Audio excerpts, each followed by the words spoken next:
जय हिंद दोस्तों, स्वागत है आपका आपके अपने YouTube channel the study ocean पर। साथियों, आज हम लोग जीएस के एक महत्वपूर्ण पार्ट इंडियन ज्योग्राफी को स्टार्ट कर रहे हैं। इंडियन ज्योग्राफी एक बहुत ही आसान सब्जेक्ट है और काफ़ी फ़ायदेमंद सब्जेक्ट है। जीएस में ये स्कोरिंग सब्जेक्ट भी है क्योंकि इसमें क्वेश्चन गलत होने के चांसेस बहुत ही कम होते हैं और एक बार अगर आपने इसको समझकर पढ़ लिया तो काफ़ी लंबे समय तक याद भी रहता है ये। ठीक है साथियों, तो आज हम लोग इंडियन ज्योग्राफी को स्टार्ट कर रहे हैं।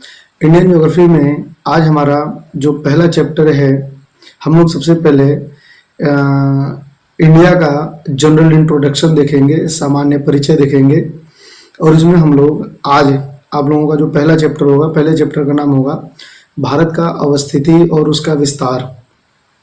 इसका मतलब ये है कि ग्लोब पर हमारा जो इंडिया है ये कहाँ पर स्थित है, इसका अक्षांशीय और देशांतरीय विस्तार कितना है और इसके साथ साथ उसका क्षेत्रफल कितना है, उसके बॉर्डर्स कितने हैं, यानी एक इंडिया के बारे में जनरल इंट्रोडक्शन हम लोग आज समझने वाले हैं। ठीक है दोस्तों, तो चलिए स्टार्ट करते हैं आज हम लोग इंडियन ज्योग्राफी को। ठीक है दोस्तों,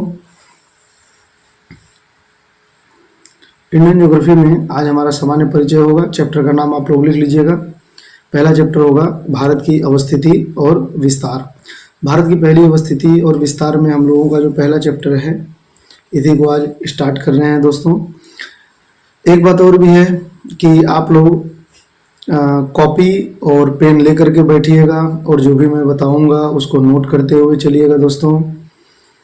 आप लोग देखेंगे कि आपको 2-3 क्लास के बाद ही ऐसा फील होगा कि आपको जितना पढ़ाया गया है उससे रिलेटेड सारे ही क्वेश्चन आपके बहुत इजीली सॉल्व हो रहे हैं, पढ़ने में आपको मज़ा भी आएगा।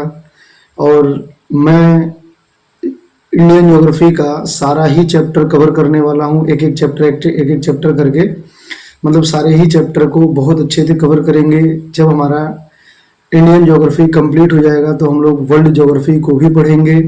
ठीक है दोस्तों, आप लोग नोट्स बनाते हुए चलिएगा अपने हाथ से, यही आप लोगों से रिक्वेस्ट है। इसके अलावा मैं जब क्लास ख़त्म होगा 1-2 दिनों में आपको बता दूंगा कि इससे रिलेटेड क्लास का पीडीएफ आपको कहाँ मिलेगा। तो आप लोग सारे ही चैप्टर के जितने भी इंडियन ज्योग्राफी हमारा एक चैप्टर कंप्लीट होगा उससे रिलेटेड जो पीडीएफ होगा क्लास पीडीएफ का, वो मैं आपको प्रोवाइड कर दूंगा। ठीक है दोस्तों, तो आप लोग लिखते हुए जरूर चलिएगा। चलिए स्टार्ट करते हैं हमारा आज का पहला चैप्टर, भारत का अक्षांशीय और देशांतरीय विस्तार। यानी कि देखिए दोस्तों, ग्लोब पर 2 तरह के लाइंस होते हैं, एक होता है लैटिट्यूड लाइन और एक होता है लॉन्गिट्यूड लाइन, यानी कि अक्षांशीय रेखा और देशांतरीय रेखा। तो दोस्तों ये रेखा क्या है, तो ये रेखा जो होती है वो ग्लोब पर खींची जाती है ताकि हम ग्लोब का बहुत अच्छे से अध्ययन कर सकें। आप लोग अगर ज्योग्राफी पहले से नहीं पढ़े हैं तो आप बिल्कुल भी चिंता मत करिएगा, आपको बहुत आसानी से समझ में आएगा। बस आप लोग वीडियो को पूरा देखिएगा और जो मैं बताऊँ वो नोट करते हुए चलिएगा। दोस्तों हम लोग अक्षांश और देशांतर रेखा से रिलेटेड आगे एक चैप्टर ही पढ़ने वाले हैं, तो यहाँ पे बहुत डिटेल में हम लोग अक्षांश और देशांतर रेखा को नहीं पढ़ने वाले हैं। यहाँ पे हम लोग केवल भारत का जो अवस्थिति है ग्लोब पर वो कहाँ पे है, उसका अक्षांशीय और देशांतरीय विस्तार क्या है, इतना ही समझने वाले हैं। ठीक है दोस्तों, इस अक्षांशीय और देशांतरीय विस्तार में मैंने बताया अभी आपको कि 2 तरह की लाइन होती है, एक होता है अक्षांशीय रेखा और एक होता है देशांतरीय रेखा। तो सबसे पहले अक्षांशीय रेखा क्या होता है, तो वास्तव में साथियों जैसे ये समझिए,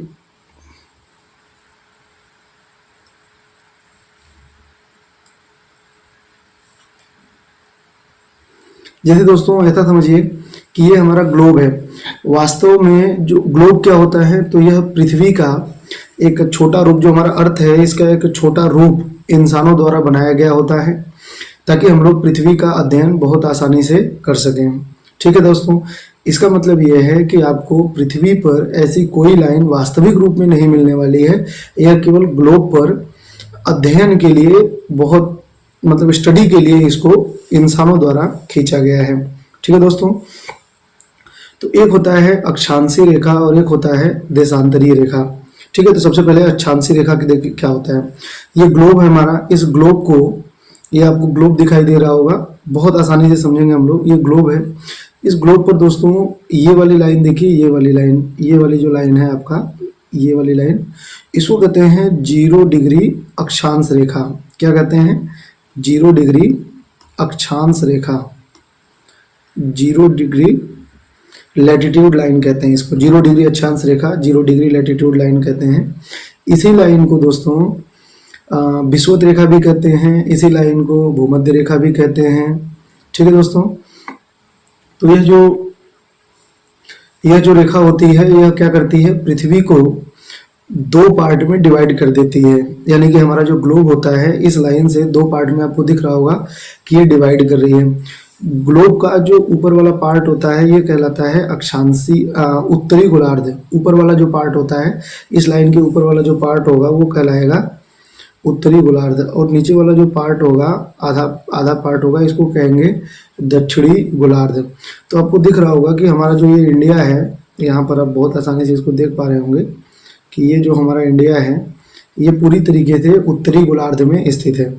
तो एक क्वेश्चन तो यहीं से बनता है आपका कि जो इंडिया है वह ग्लोब पर कहाँ स्थित है।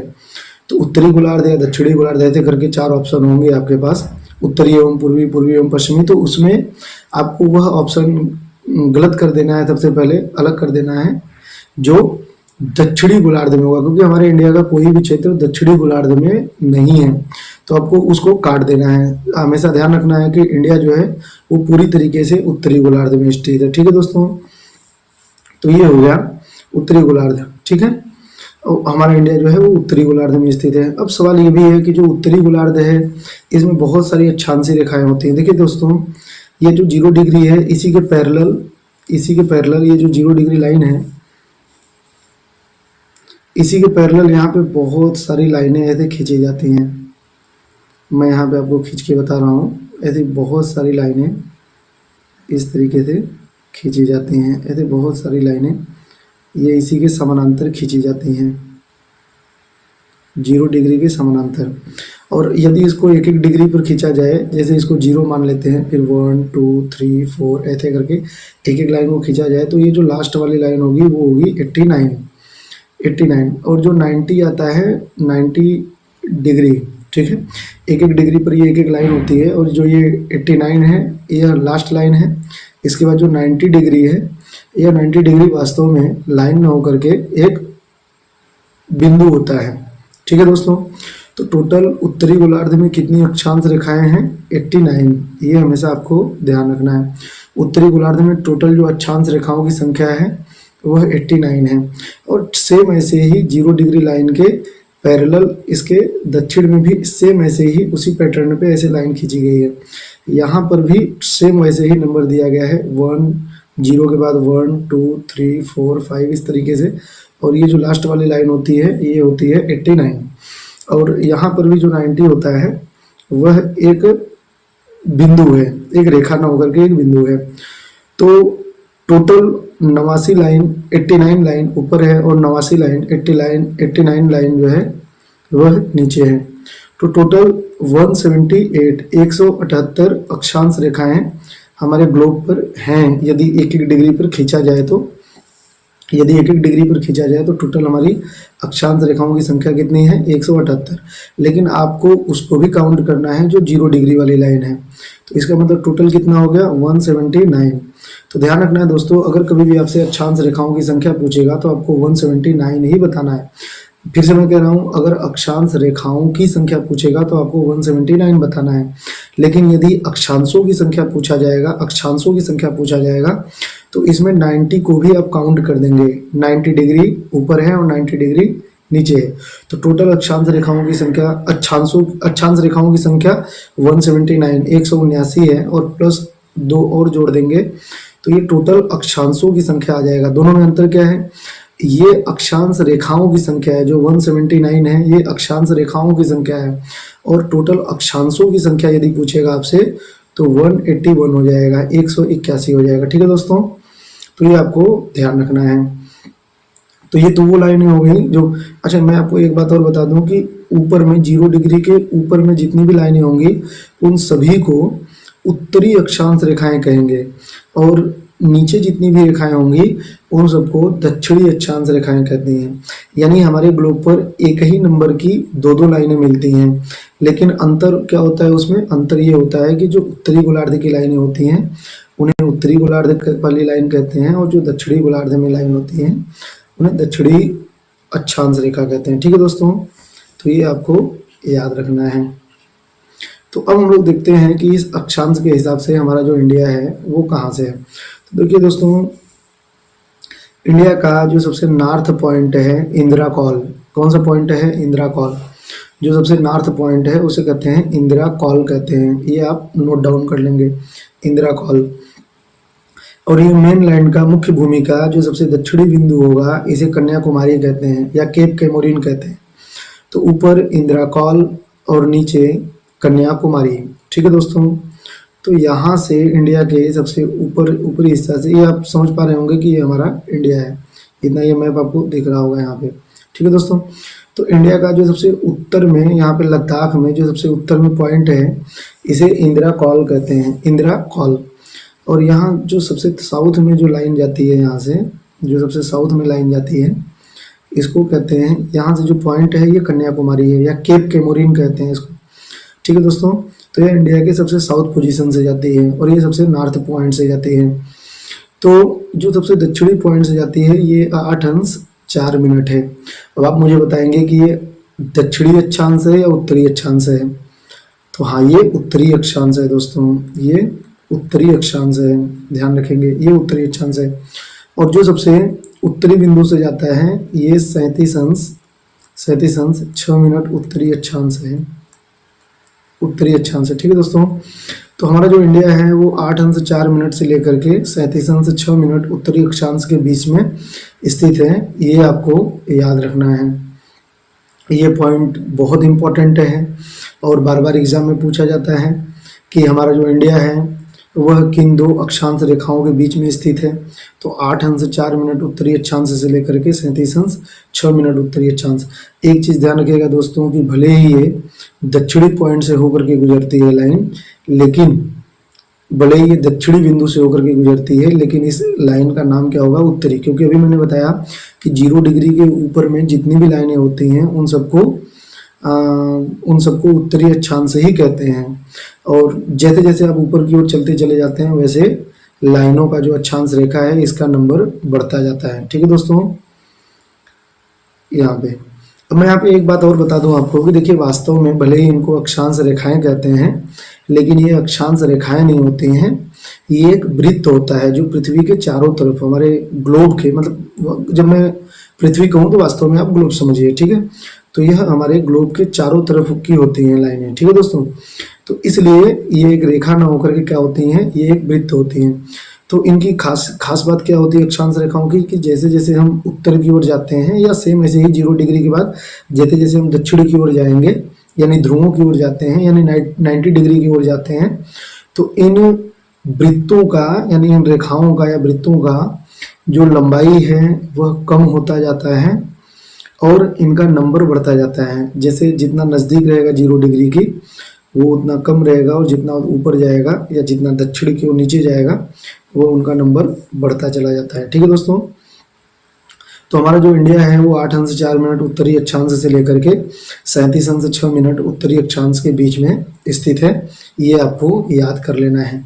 अब यहाँ पे एक बात और भी है कि ये मेनलैंड का जो मुख्य भूमि है हमारा इंडिया का, उसका उत्तरी और दक्षिणी है। लेकिन आपको पता है कि समुद्र में भी हमारे पास बहुत सारे आइलैंड हैं, बहुत सारे द्वीप हैं, और इन द्वीपों में भी एक जो सबसे दक्षिणी द्वीप है उसका नाम है ग्रेट निकोबार। और इस ग्रेट निकोबार पर ही सबसे जो दक्षिणी बिंदु है, ग्रेट निकोबार का जो सबसे दक्षिणी बिंदु है, ये हमारे मुख्य भूमि से भी दक्षिण में आता है। ठीक है दोस्तों, सबसे मुख्य भूमि का जो कन्याकुमारी है इससे भी साउथ में आ जाता है ये जो हमारा ग्रेट निकोबार है। समझ में आया दोस्तों? चलिए मैं एक बार आपको बस समझाता हूँ कि जैसे जैसे समझिए कि ये हमारा इंडिया है, यहाँ पर ये श्रीलंका हो गया, तो ये हमारा इंडिया हो गया। तो यहाँ पर दोस्तों हमारा कन्याकुमारी है।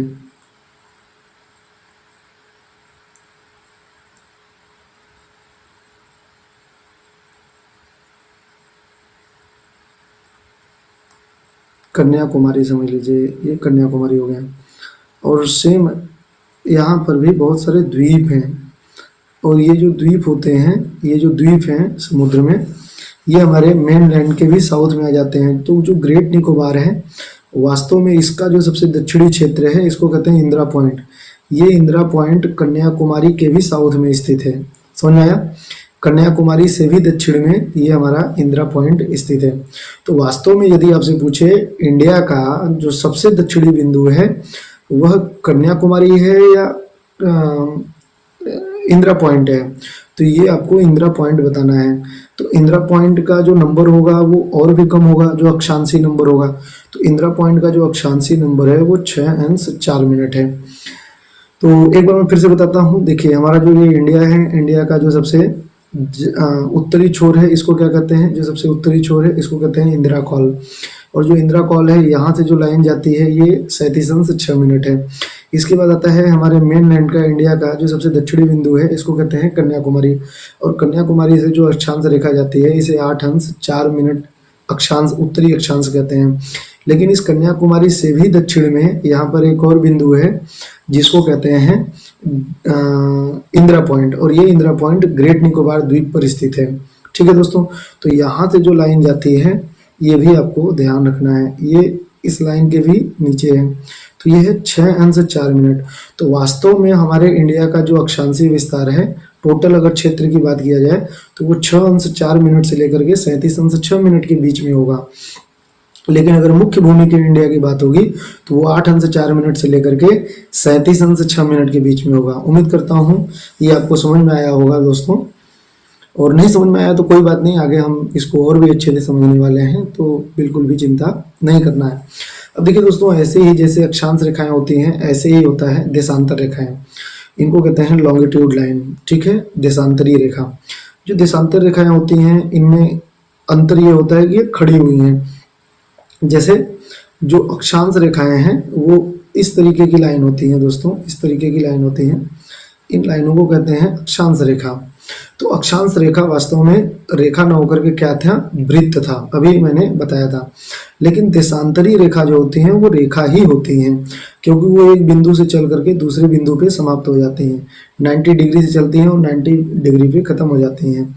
तो ये अर्धवृत्त होती हैं, या एक लाइन कह लीजिए आप। ठीक है दोस्तों, तो देखिए इधर आपको दिखाई दे रहा होगा इस ग्लोब में, तो यहाँ पे भी ऐसे बहुत सारी देशांतर रेखाएं खींची गई हैं।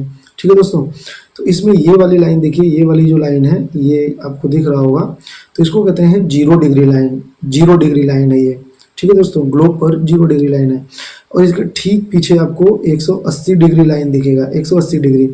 तो 0 डिग्री और 180 डिग्री, ये दो लाइन मिल करके, ये दो देशांतर रेखा मिल करके ही हमारे पृथ्वी को दो पार्ट में डिवाइड करती हैं। ठीक है दोस्तों, इसका जो पश्चिमी वाला पार्ट होगा वो पश्चिमी गोलार्ध कहलाता है, और इसका जो पूर्वी वाला पार्ट होगा वो पूर्वी गोलार्ध कहलाएगा, पूर्वी गोलार्ध कहलाएगा। ठीक है दोस्तों, जैसे यहाँ पर उत्तरी और दक्षिणी में हमारा ग्लोब बटा हुआ था, उत्तरी गोलार्ध में और दक्षिणी गोलार्ध में बटा हुआ था, ऐसे ही 0 डिग्री लाइन और 180 डिग्री लाइन हमारे ग्लोब को दो पार्ट में खड़े खड़े डिवाइड कर देती हैं।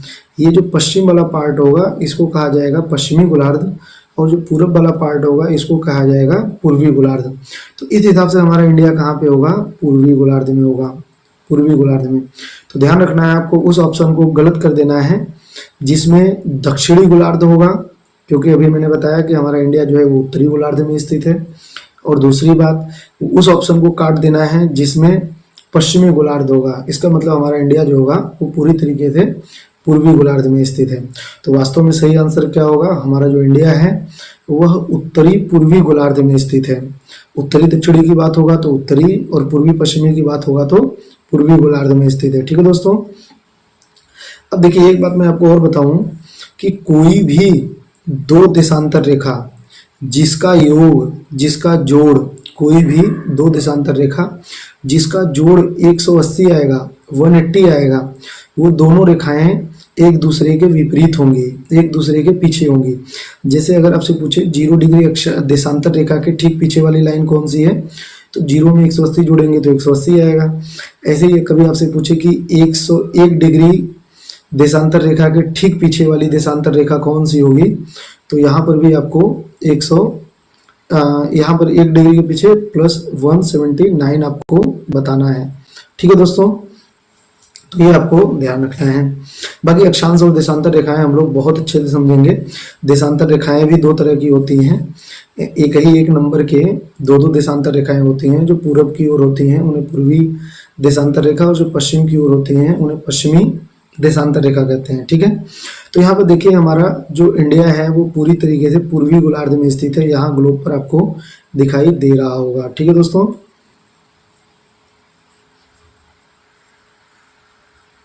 यहाँ पर देखिए हमारा जो इंडिया है वह पूर्वी गोलार्ध में स्थित है, पूर्वी गोलार्ध में। तो ये आपको ध्यान रखना है। अब यहाँ पर भी एक सवाल बनता है कि जो पूर्वी गोलार्ध में हमारा इंडिया है तो किन दो देशांतर रेखाओं के बीच में स्थित है, किन दो देशांतर रेखाओं के बीच में स्थित है। तो दोस्तों यहाँ से जो इंडिया से एक लाइन जाती है वो इम्पोर्टेंट होगा, और जो इसकी सबसे पूर्वी वाले क्षेत्र से जाती होगी वो इम्पोर्टेंट होगा। इसका मतलब ये हमारा इंडिया है, ऐसे कल्पना कर लीजिए ये हमारा इंडिया है। तो इंडिया की जो सबसे पश्चिमी बिंदु से टच करते हुए लाइन जाती होगी यहाँ से, सॉरी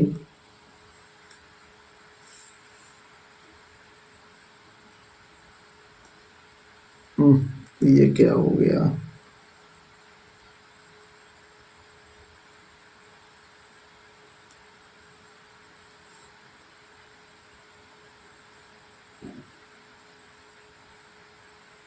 अभी दोस्तों हाथ नहीं बैठा हुआ है तो चलाने में थोड़ी दिक्कत आ रही है। अभी मैं इस क्षेत्र में थोड़ा नया हूँ। तो देखिए जो सबसे पश्चिमी बिंदु है यहाँ पर इंडिया का, हमारे जो सबसे पश्चिमी बिंदु है इसको कहते हैं गुहार मोता। क्या कहते हैं? गुहार मोता। और ये कहाँ पे है? गुहार मोता, गुहार मोता। तो ये कहाँ पे है? ये गुजरात में है। इसका उच्चारण अलग अलग किताबों में आपको अलग अलग दिखाई देगा। जैसे कहीं पर गौर मोता लिखा होता है, कहीं पे गौर मोती लिखा होता है। तो आपको बस कोई भी एक शब्द पकड़ करके याद कर लेना है और एग्जाम में आप बहुत आसानी से उसको पहचान जाएंगे। तो सबसे पश्चिमी बिंदु इंडिया का गुहार मोता है जो गुजरात में स्थित है। और ऐसे इंडिया का जो सबसे पूर्वी बिंदु है, जो सबसे पूर्वी एरिया है, वह अरुणाचल प्रदेश में स्थित किबिथु है। कौन सा है? किबिथु, किबिथु है ना? ठीक है, किबिथु। तो किबिथु है। तो यहाँ से जो किबिथु से देशांतर रेखा गुजरती है और यहाँ जो गुहार मोता से गुजरती है, इन दो देशांतर रेखाओं का बहुत ही महत्व है हमारे एग्जाम में। तो दोस्तों जो सब हमारे इंडिया को सबसे पश्चिम से टच करते हुए देशांतर रेखा जाती है, ये है 68 अंश 7 मिनट पूर्वी देशांतर। ध्यान रखना है कि इस पूरे पूरब की ओर गोलार्ध में जितनी भी देशांतर रेखाएं होंगी उनको पूर्वी गोलार्ध लाइन ही कहा जाता है। तो इंडिया के सबसे पश्चिमी बिंदु से यहाँ से भले ही कोई लाइन जाती हो, लेकिन होगा वो पूर्वी गोलार्ध, भले ही वो इंडिया के पश्चिमी छोर से जाती है। ठीक है दोस्तों, तो यहाँ से देखिए इस जो देशांतर रेखा का नाम है, ये 68 अंश 7 मिनट से लेकर के 97 अंश 25 मिनट पूर्वी देशांतर, इन्हीं दो के बीच में हमारा इंडिया स्थित है। ठीक है दोस्तों, तो ये दो देशांतर रेखाएं आपके लिए बहुत इंपॉर्टेंट हैं और ये भी आपको याद कर लेना है। ठीक है दोस्तों, चलिए अवस्थिति देखते हैं। हमारा इंडिया जो है वो एशिया में सबसे दक्षिण में स्थित है, ये आपको पता होगा। दक्षिणी एशिया में स्थित है, एशिया महाद्वीप है। ठीक है ना? आपको पता होगा कि ग्लोब पर कुल 7 महाद्वीप हैं। एशिया, अफ्रीका, उत्तरी अमेरिका, दक्षिणी अमेरिका, यूरोप, अंटार्कटिका और ऑस्ट्रेलिया। तो इस तरीके से कुल 7 महाद्वीप हैं। अब ये सब महाद्वीप वगैरह क्या होते हैं वो आप आगे समझेंगे। तो जो ये एशिया महाद्वीप है इसके सबसे साउथ में, सबसे साउथ वाले पॉइंट पर हमारा देश इंडिया स्थित है। ठीक है दोस्तों, तो कभी भी आपसे पूछे कि इंडिया किस गोलार्ध पर स्थित, किस महाद्वीप में स्थित है, तो एशिया महाद्वीप में। और एशिया महाद्वीप में कहाँ स्थित है? तो दक्षिणी एशिया में। ठीक है, इसके बाद हमारा अक्षांशीय विस्तार कितना है? तो टोटल इंडिया का जो अक्षांशीय विस्तार है वो 6 अंश 4 मिनट उत्तरी अक्षांश से लेकर के 37 अंश 6 मिनट उत्तरी अक्षांश के बीच में स्थित है। ठीक है दोस्तों, इसके बाद अगर आपसे पूछे मुख्य भूमि का विस्तार कहाँ से कहाँ तक है, तो 8 अंश 4 मिनट से लेकर के 37 अंश 6 मिनट उत्तरी अक्षांश। ध्यान रखना है कि इंडिया से जितनी भी लाइनें जाएंगी वो सारी की सारी उत्तरी अक्षांश ही होंगी। ठीक है, इसके बाद देखिए देशांतरी विस्तार इंडिया का कितना है। तो देशांतरी विस्तार 68 अंश 7 मिनट पूर्वी देशांतर से होकर के 37 अंश 6 मिनट 97 अंश 25 मिनट पूर्वी देशांतर के बीच हमारा इंडिया स्थित है। ठीक है दोस्तों, अब इंडिया का सुदूरवर्ती क्षेत्र, सुदूरवर्ती क्षेत्र का मतलब होता है कि यदि ये हमारा इंडिया है, सुदूरवर्ती क्षेत्र का मतलब होता है दोस्तों कि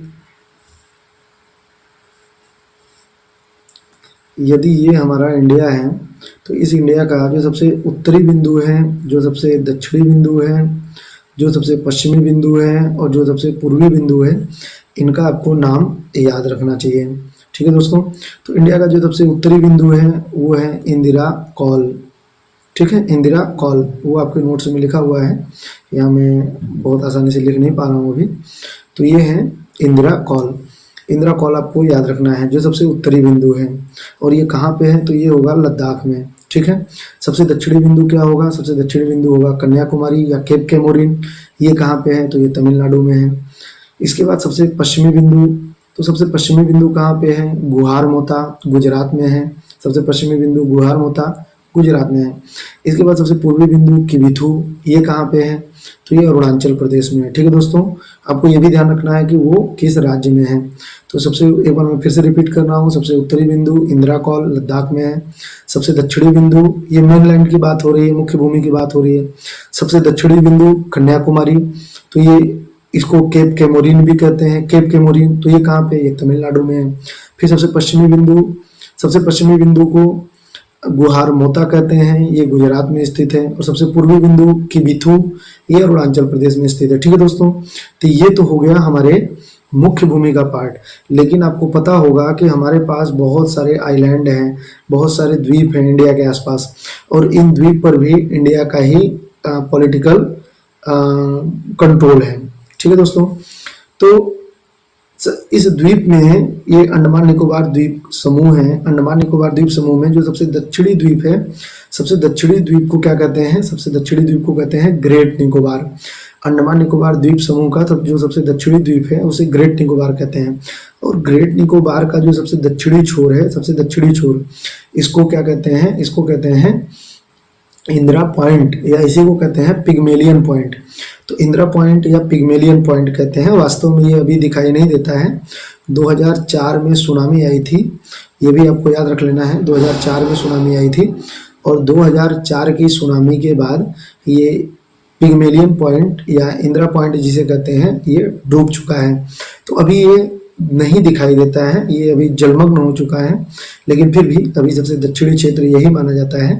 तो ये इंडिया का सबसे दक्षिणी क्षेत्र है वास्तव में। लेकिन मुख्य भूमि का सबसे दक्षिणी क्षेत्र क्या होगा, कन्याकुमारी। ठीक है दोस्तों, और टोटल इंडिया का जो सबसे दक्षिणी क्षेत्र होगा वो क्या होगा, ये होगा इंदिरा पॉइंट। ठीक है, तो इंदिरा पॉइंट से कौन सी लाइन जाती है, 6 अंश 4 मिनट, वो ऊपर आप पढ़ चुके हैं। और यहाँ से कौन सी लाइन जाती है, 8 अंश 4 मिनट, 8 अंश 4 मिनट। ठीक है दोस्तों, अब देखिए एक क्वेश्चन ये भी बनता है कि जो 0 डिग्री लाइन है, क्योंकि आपको पता होगा कि इसके ठीक नीचे 0 डिग्री लाइन है। तो जो 0 डिग्री लाइन है, इसके बाद 1 degree 2 degree 3 degree 4 degree 5 degree 6 degree, तो ये 6 डिग्री वाली लाइन जो है वो यहाँ से गुजरती है, 6 अंश 4 मिनट। ठीक है दोस्तों, 6 अंश 4 मिनट। तो सवाल ये पूछा जाता है कि जो भूमध्य रेखा है या जो विषुवत रेखा है या 0 डिग्री लाइन है या इक्वेटर लाइन है, इससे हमारे इंडिया का जो क्षेत्र है, सबसे निकटतम क्षेत्र है, वो कितनी दूरी पर स्थित है। तो 0 डिग्री अक्षांश रेखा के सबसे निकटतम जो बिंदु है वह इंदिरा पॉइंट है। और इंदिरा पॉइंट का विषुवत रेखा या भूमध्य रेखा से जो दूरी है वो 876 किलोमीटर है, 876 किलोमीटर। ये आपको याद कर लेना है दोस्तों। ठीक है, जो मैं बताऊं वो आपको याद करते हुए चलना है। बहुत इंपॉर्टेंट फैक्ट है ये सब। ठीक है, इस मैप में देखिए बना हुआ है कि इंडिया का जो सबसे पश्चिमी बिंदु है, यहाँ पे देखिए सबसे पश्चिमी बिंदु गुहार मोता है। इसके अलावा जो सबसे उत्तरी बिंदु है इंदिरा कॉल है। सबसे पूर्वी बिंदु किबिथु है अरुणाचल प्रदेश में। और यहाँ पर जो मेन लैंड का सबसे दक्षिणी बिंदु है वो कन्याकुमारी है, इसी को केप कैमोरिन कहते हैं, लेकिन वास्तव में यहाँ पे अंडमान निकोबार द्वीप समूह है। तो सबसे दक्षिणी बिंदु जो है वो इंदिरा पॉइंट है, क्योंकि इसके सीध में यहाँ पर देखिए ऐसे आएगा, इस तरीके से आएगा सबसे दक्षिणी बिंदु। तो ये हमारे कन्याकुमारी से नीचे बैठता है और ये 0 डिग्री लाइन से 876 किलोमीटर दूर है, ये भी आपको ध्यान रखना है, ठीक है। तो भारत का सबसे सुदूरवर्ती क्षेत्र सबसे उत्तरी बिंदु इंदिरा कॉल है, सियाचिन ग्लेशियर के पास में है। जम्मू कश्मीर में नहीं है दोस्तों, ये लद्दाख में है, तो आपको लद्दाख ध्यान रखना है। इसका अक्षांश लगभग 37.6 उत्तरी अक्षांश है। ये काराकोरम पर्वतमाला के पास स्थित है। इसका पूरा डिटेल जो है वो दिया हुआ है, ये आप देख लेंगे, पढ़ लेंगे। सबसे दक्षिणी बिंदु है मुख्य भूमि का कन्याकुमारी, लेकिन अगर टोटल इंडिया की बात होगा तो वो इंदिरा पॉइंट होगा। मैंने ये सब आपको समझा दिया है। सबसे पूर्व बिंदु क्या होगा, किबिथु होगा, अरुणाचल प्रदेश में है। 97.25 पूर्वी देशांतर यहाँ से गुजरती है, ठीक है। चीन और म्यांमार की सीमा के पास स्थित है। सबसे पश्चिमी बिंदु गुहार मोता है और यह 68.7 पूर्वी देशांतर के मध्य स्थित है, या पाकिस्तान की सीमा के पास स्थित है, ठीक है दोस्तों। और कभी कभी अक्षांश रेखा पूछ लेता है यहाँ से, तो यहाँ से जो अक्षांश रेखा है वह मतलब ये है कि गुहार मोता के पास में, जैसे समझिए कि ये हमारा इंडिया का सबसे पश्चिमी बिंदु है, ठीक है दोस्तों।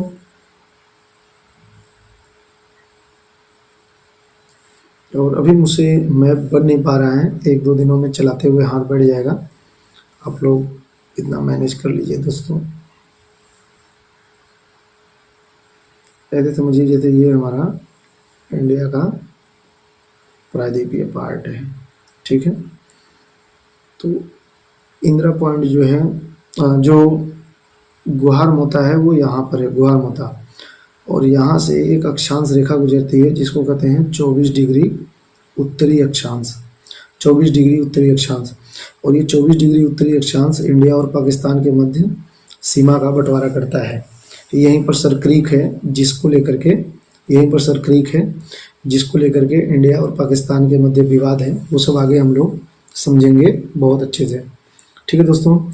इसका भौगोलिक विस्तार कितना, क्षेत्रफल है वह 32,87,263 वर्ग किलोमीटर है। अगर आपको पूरा याद नहीं है तो 32.87 लाख किलोमीटर भी वर्ग किलोमीटर अगर आपने याद कर लिया, 32.87 लाख वर्ग किलोमीटर का अगर आपने एरिया याद कर लिया, या अगर संभव हो तो पूरा याद कर लीजिए, 32,87,263 वर्ग किलोमीटर, ठीक है दोस्तों। तो ये हमारे इंडिया का टोटल एरिया है, टोटल क्षेत्रफल है।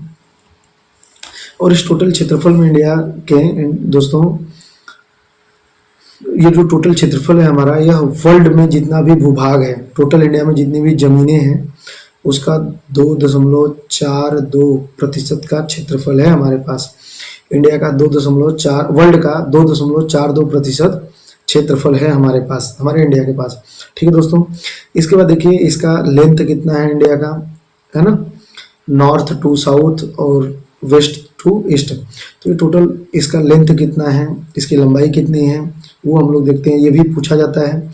तो यदि ये कहना क्या चाहता है, तो इसका मतलब ये है कि यदि हम इंदिरा कॉल से लेकर के कन्याकुमारी तक एक सीधी लाइन खींचें, इंदिरा कॉल से लेकर के और कन्याकुमारी तक एक सीधी लाइन खींचें, तो हमारे इंडिया का टोटल लंबाई कितना होगा, तो टोटल लंबाई होगा 3214 किलोमीटर, 3214 किलोमीटर होगा।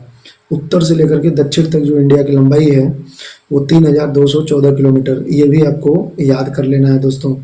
इसके बाद पश्चिम से पूर्व तक की लंबाई कितनी है हमारे इंडिया की, पश्चिम से पूर्व तक, यानी कि पश्चिमी बिंदु गुहार मोता से लेकर के पूर्व में किबिथु तक अगर हम एक सीधी लाइन खींचें यहाँ से यहाँ तक, तो टोटल इंडिया का लेंथ कितना होगा, तो टोटल हमारा जो लेंथ होगा वो 2914 किलोमीटर होगा, 2933 किलोमीटर, 2933 किलोमीटर, 2933 किलोमीटर पश्चिम से पूर्व की लंबाई है दोस्तों। ये डेटा तो याद हो जाता है, लेकिन एग्जाम में कभी कभी हम लोग भूल जाते हैं, क्योंकि या तो वो पश्चिम से पूर्व पूछे या उत्तर से दक्षिण पूछे, दोनों ही क्वेश्चन में दोनों ही ऑप्शन होगा। तो कभी कभी ये नहीं ध्यान आता कि कौन पूर्व पश्चिम की लंबाई है, कौन उत्तर दक्षिण की लंबाई है। डेटा तो याद रहता है लेकिन इन दोनों में कन्फ्यूजन होता है। तो हमेशा ध्यान रखेंगे कि उत्तर से लेकर के दक्षिण तक इंडिया की लंबाई ज़्यादा है, चौड़ाई कम है। ठीक है दोस्तों, तो इंडिया लंबा ज़्यादा है, चौड़ा कम है, तो इस हिसाब से इंडिया की लंबाई ज़्यादा होगी। तो 32-14 लंबाई आप याद कर लेंगे। ठीक है दोस्तों, बहुत इंपॉर्टेंट है ये। देखिए यहाँ पर भारत का कुल जो क्षेत्रफल है वो 32,87,263 वर्ग किलोमीटर है। यह विश्व का 7वां सबसे बड़ा देश है, जो विश्व का समस्त भूभाग का 2.42% का एरिया है। यहाँ पर एक बात मैं आपको और बता दूं दोस्तों कि इंडिया हमारा 7वां देश है, यानी इंडिया से बड़े 6 और देश हैं। और कभी कभी ऐसे भी क्वेश्चन बनते हैं कि निम्नलिखित में से कौन सा देश इंडिया से बड़ा है, या निम्नलिखित में से कौन सा देश इंडिया से छोटा है, या 4 ऑप्शन में 4-4 देश दे देगा और कहेगा कि कौन सा सही सीक्वेंस में है बड़े से छोटे के अनुसार, यानी वर्ल्ड ज्योग्राफी से रिलेटेड आपका क्वेश्चन भी यहाँ पे बन जाता है। तो आपको ये ध्यान रखना है। तो ये कैसे याद होगा, तो मैं आपको एक ट्रिक बताता हूँ, आप बहुत इजीली इसको याद रख सकते हैं। ठीक है दोस्तों, तो यहाँ पे एक ट्रिक है दोस्तों, रुक चीन अब आ भारत, आ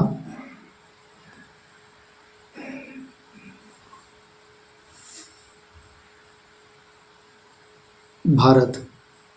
ठीक है दोस्तों, रुक चीन अब आ भारत। अभी हाथ नहीं बैठा हुआ है तो अच्छे से लिख नहीं पा रहा हूँ।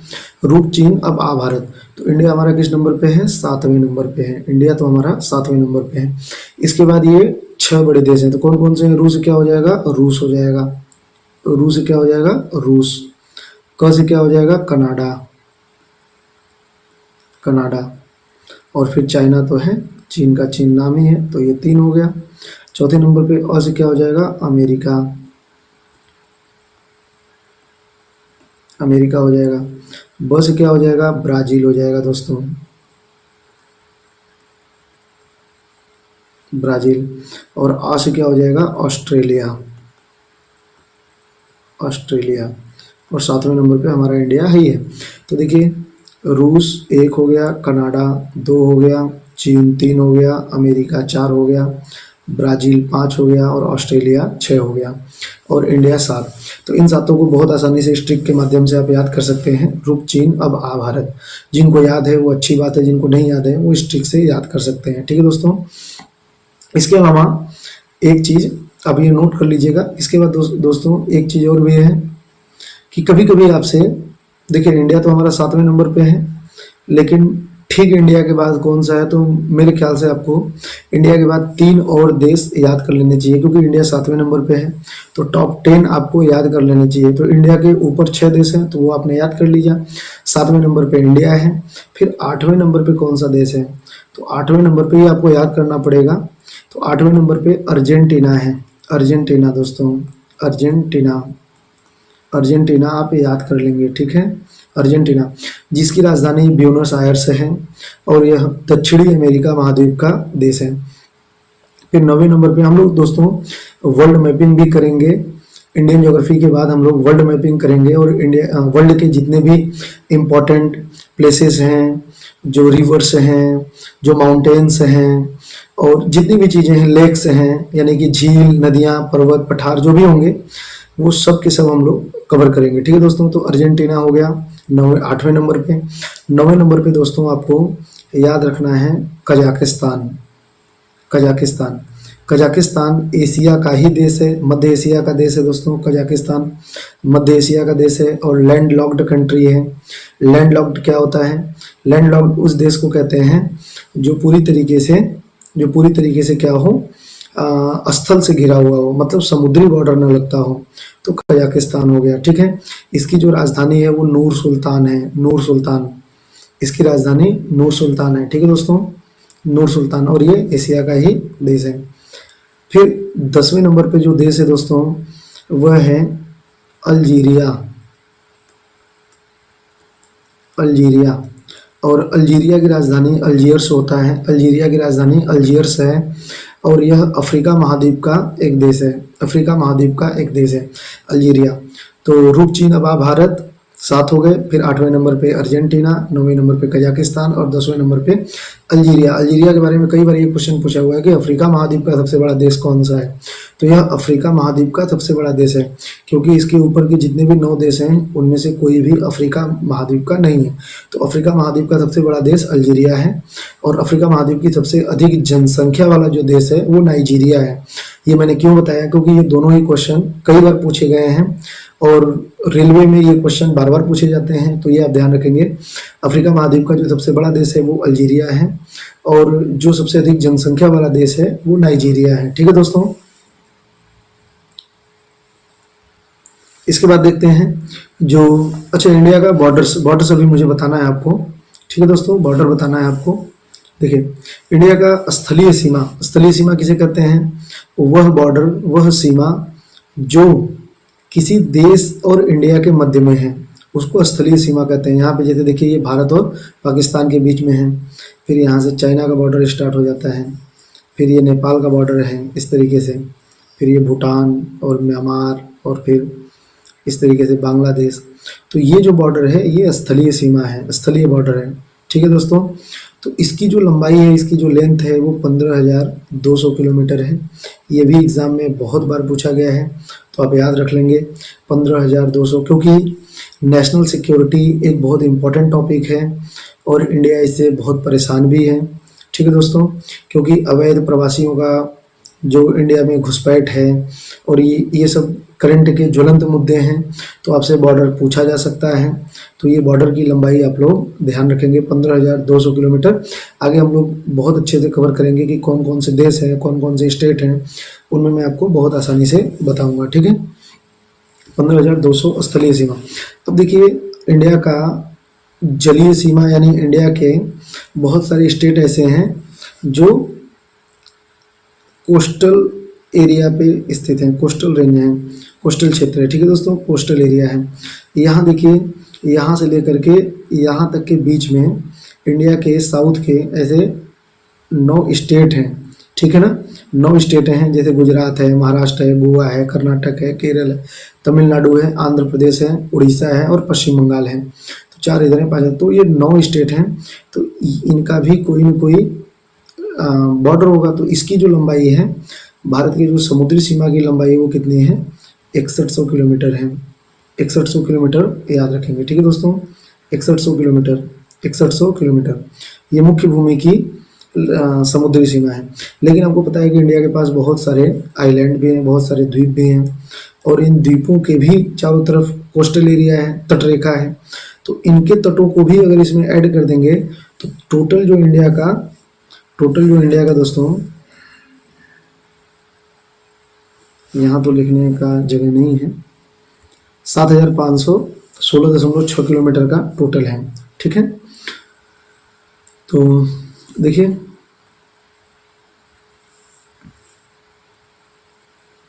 भारत की स्थलीय सीमा की जो लंबाई है 15,200 किलोमीटर है।